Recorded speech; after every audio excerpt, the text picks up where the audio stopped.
మొదల నేపథ్యానికి పోవాలంటే నా బాల్యంలోకి పోవాల్సి ఉంటుంది. నేను చాలా లేట్ వయసులో స్కూల్లో అడుగుపెట్టినాను అనమాట. దాదాపు ఒక 13 ఏళ్ళ వయసులో స్కూల్కి పోయింటా. అప్పటి వరకు నేను మా ఫస్ట్లో కాపరిగా ఉండేవాడిని. మా వ్యవసాయ కుటుంబం, మా నాన్న వ్యవసాయం. అయితే నా పశువులు ఉంటాయి కదా, పక్క వాళ్ళ చేను దగ్గరికి అంటే చేనులో పడక ముందుకే అరే మాది కోరిక మా చేను వేస్తున్నాయి అంటుండ్రి. అక్కడి నుంచి మొదలవుతుంది అన్నమాట. అంటే వివక్ష. అసలు నా పశువులు చేను ఒడ్డు వరకు కూడా పోలే, చేనులో పడలే, కానీ వాళ్లకు నా కులం గుర్తొస్తుంది, అంటే నేను ఒక తక్కువ వాడిని అనేది గుర్తొస్తుంది. అక్కడి నుంచి ఆ వివక్ష మొదలైంది. అయితే అదే పశువుల కాపరిగా ఉన్నప్పుడు మా పాఠశాల హెడ్ మాస్టర్ బాలకృష్ణారెడ్డి గారు అని వారు నన్ను చూసి పట్టుకపోయి స్కూల్లో కూర్చోబెట్టడం జరిగింది. డైరెక్ట్ అంటే ఏజ్ ఎక్కువ ఉండడం వల్ల 3rd క్లాస్లో కూర్చోబెట్టారు. అప్పుడే చదవడం రాయడం నేర్చుకొని 5th జంప్ కావడం, అటు నుంచి 7th 10th జంప్ కావడం జరిగింది. ఇంకా ఆ తర్వాత ఇంకా ఆగలేదు. MA economics, MA political science, BLIC, PGDHR, LLB అంటూ ఇట్లా పోయినాయి.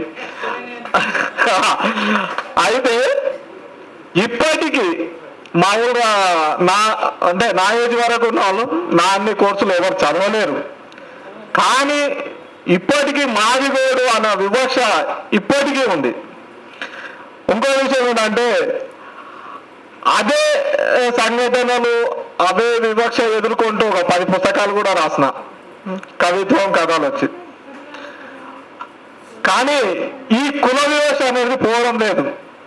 రోజు రోజుకు అంటే రూపం మార్చుకుంటుంది తప్ప పోవడం లేదు. ఇందాక మానసక్క చెప్పినట్లు ఎక్కడ పోయినా ఈ కుల వివక్ష అనేది వెంటాడుతూ మమ్మల్ని హింసిస్తుంది. అయితే ఈ వివక్ష తాలూకు అంటే బాధను పోగొట్టుకోవాలంటే కథను, కవిత్వము రాయక తప్పడం లేదు. నాకు అంటే ఇప్పటికీ మంచివి చెడ్డవి అన్ని కలుపుగా 50 దాకా కథలు రాసుంటా. కానీ ఎటు చూసినా అయితే ఒకసారి ఏమైందంటే ఈ నాది ఫస్ట్ కథల పుస్తకం అంబలిగంప. దీంట్లో ఫస్ట్ కథ వచ్చేసి అంటే దీంట్లో కాదు, నేను రాసిన ఫస్ట్ కథ వచ్చేసి చెప్పుల సాయమ్మ. అది మన భూపతి వెంకటేశ్వర సారు మోడిగోపోల చేశారు. అయితే ఆ కథ నేపథ్యం వచ్చేసి మా ఊళ్ళో చెప్పులు కుట్టే వెంకటమ్మ మా ఇంటి పక్కన ఉండేది. ఆమె జీవితాన్ని ఆధారంగా తీసుకొని కథ రాయడం జరిగింది. ఆమె ఏం చేస్తుందంటే ఒక లారీ టైర్ కోసి చెప్పులు కుట్టి అమ్ముకొని జీవనం కొనసాగించేది. అటువంటి వ్యక్తి ఆమె జీవనాధారం కోల్పోయి మహబూబ్ నగర్ టౌన్లో భిక్షాటన చేస్తూ ఏటీఎం సెంటర్లో పడుకొని చనిపోయింది అనమాట. అంటే ఒక స్త్రీ లారీ టైర్ కోయడం అంటే మామూలు బలం ఉండదు కదా. అటువంటి వ్యక్తి తన జీవనాధారాన్ని కోల్పోయి భిక్షాటన చేసి ఆఖరికి అనారోగ్యంతో ఏటీఎం సెంటర్లో చనిపోవడం చాలా బాధ అనిపించింది. అప్పుడు అయితే ఆమె చేసిన సేవ అంటే ఇంకోటి ఏంటంటే ఆమె చెప్పులు అమ్మడమే కాదు, ఆ ఊళ్ళో ఉన్న వాళ్ళందరికీ ఉచిత సేవ చేసేది అనమాట. అంటే ఆ చెప్పులకు ఉంగుటం పోయినా కానీ ఏదన్నా తెగిపోయినా కానీ ఫ్రీగా కుట్లేసేది. అయితే రైతులు వాళ్ళ పంటలు కోసినప్పుడు ఆమె కొంచెం వాళ్ళకు ఇష్టం ఉన్నంత ధాన్యం పెట్టేవాళ్ళు. అట్లా ఆ కథ ఉంటుంది. ఆ తర్వాత ఒకసారి శ్రీరామనవమికి ఆ పండుగలో నేను పార్టిసిపేట్ చేసిన. అంటే అంతకుముందుకు రెగ్యులర్గా పార్టిసిపేట్ చేసేది, అట్లే అప్పుడు కూడా పార్టిసిపేట్ చేసిన. అయితే నేను అన్నం వడ్డిస్తుంటే ఒక వ్యక్తి వచ్చి మాదిగోడి అన్నం పెట్టుడింది అని చెప్పి నా చేతిలో ఉన్న గంటె గుంజుకొని ఆయన అన్నం పెట్టుకొని తినడం జరిగింది అనమాట. అదే సంఘటనని భూవగంటి అనే పేరుతో కథ రాసిన. కానీ అప్పుడు ఆయన విధంగా మాట్లాడిండు కదా, ఆ పండుగ మొదలు పెట్టినప్పుడు వాళ్ళ కులస్తులు కానీ వాళ్ళ దగ్గర ఉండేటోళ్ళు కానీ ఒక్కడు కూడా ఆ గుడికి రంగేయడానికి కానీ సున్నం వేయడానికి కానీ ఒక్కడు రాలే. అంత మేము చేసిన తర్వాత లాస్ట్కు ఎట్లా అయినా అనమాట. అయితే ఇంకో కథ వచ్చేసి అన్న పెళ్ళైనంత వరకు. నేను డిగ్రీ చదివే రోజుల్లో మా పక్క ఊళ్ళో నాకు ఫ్రెండ్స్ ఎక్కువ ఉంటారు అనమాట.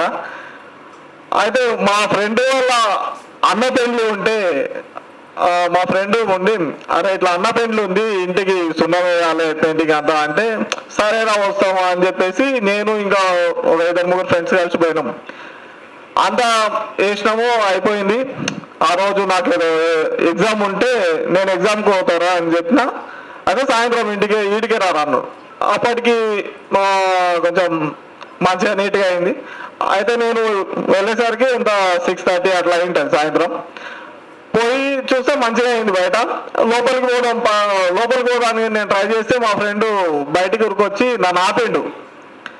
అరే లోపల చూద్దాం పారా అంటే, అరే మీరు మాది వాళ్ళని అమ్మ అన్న పెళ్ళి అంటే వరకు ఇంట్లోకి రావద్దు అన్నది రాను. అంటే ఇటువంటి సంఘటనలు ఎదురై గాయపరిచి కథలు రాయడానికి ఆస్కారం ఇస్తున్నాయి అన్నమాట.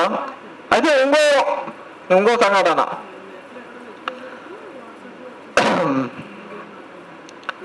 ఒక